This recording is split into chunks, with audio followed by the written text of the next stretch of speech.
Bill Geist, Cubs fan. So excited he can hardly sit still this morning.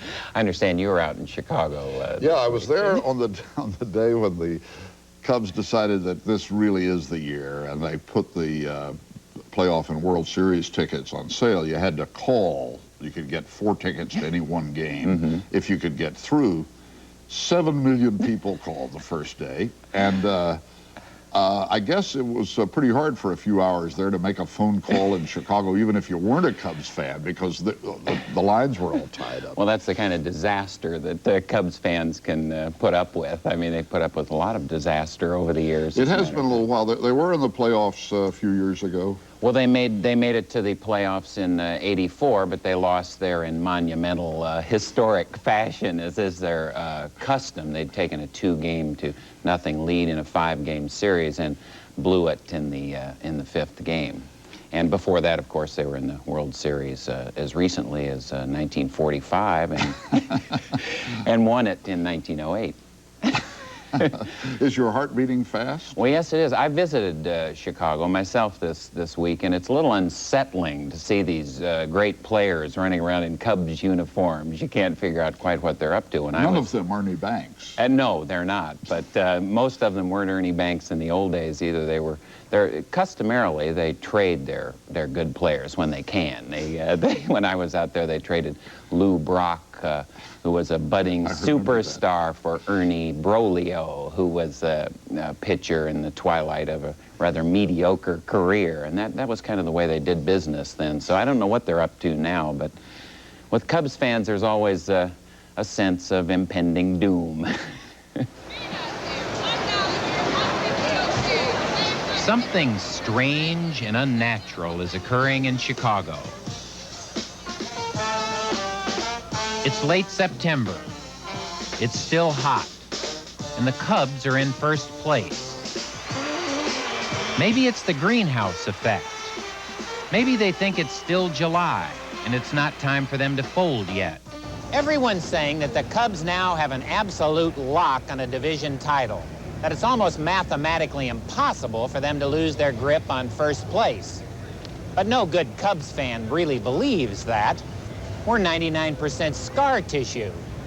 My family raised me as a Cubs fan, while police and social agencies stood idly by. The laws of mathematical probability mean absolutely nothing to the Cubs. This is a team that hasn't won a World Series since 1908.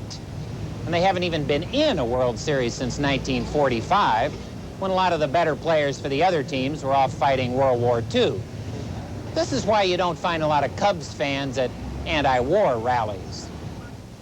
Unable to rely on the laws of math and science, Cubs fans are understandably superstitious. A black cat ran onto the field when the Cubs were in first place in 1969, causing them to record perhaps the greatest September collapse in baseball history. As Cubs fans, we come to believe that our very presence can jinx the team. I don't even have to be present for the Cubs to lose. All I have to do is turn on the radio. I cost the Cubs a trip to the World Series in 1984 by turning on the final playoff game when the Cubs were ahead 3-0. Within minutes, they trailed 6-3 and lost the game.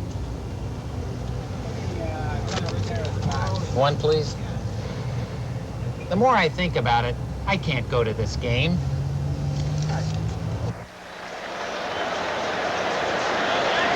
If I went in, they'd undoubtedly lose.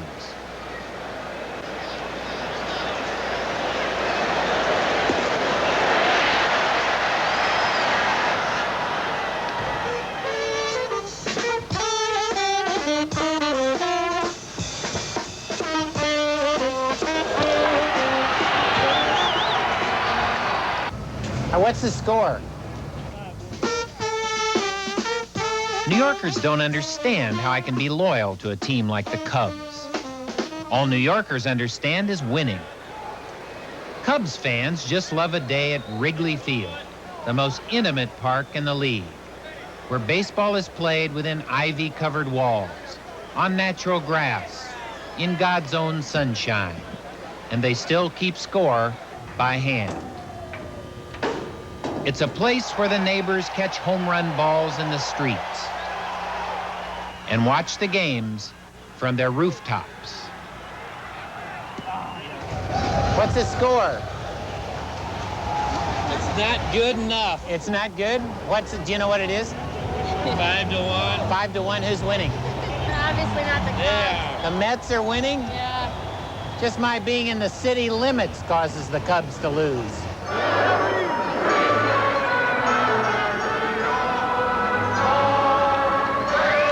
You don't believe in superstition? No. We can lose this one. It don't matter. It doesn't matter? Doesn't matter. You sure? Oh, yeah. What if they lose every day for the next week? They're not That going will- to. Oh, thank God. They're not going to. You sure of that? Oh, man. They're going to take the You know what? division. They're You know going what? all the way. They're going to win They're the going World all Series, the way. too? They're going to win the World I feel Series. so much better now. I hope you do. Thank Go you. back to New York now. This ball gone. Forget it. Goodbye. Gary Carter with a tremendous home run. And Excuse me, is there any score yet? That's it. No? That's it. Liar. As the game ended, fans began trickling out. No one was smiling. This is how I remember it. The Cubs had lost to the hated Mets. I have concluded that the Cubs are fundamental in nature, that they can tinker with the coaches and the managers, and they can buy stars from other teams, but that basically the Cubs are as unalterable as hydrogen, zinc, manganese, and all that other stuff on the periodic table of elements. Make no mistake, I have high hopes for the Cubs the rest of the season. I won't be watching.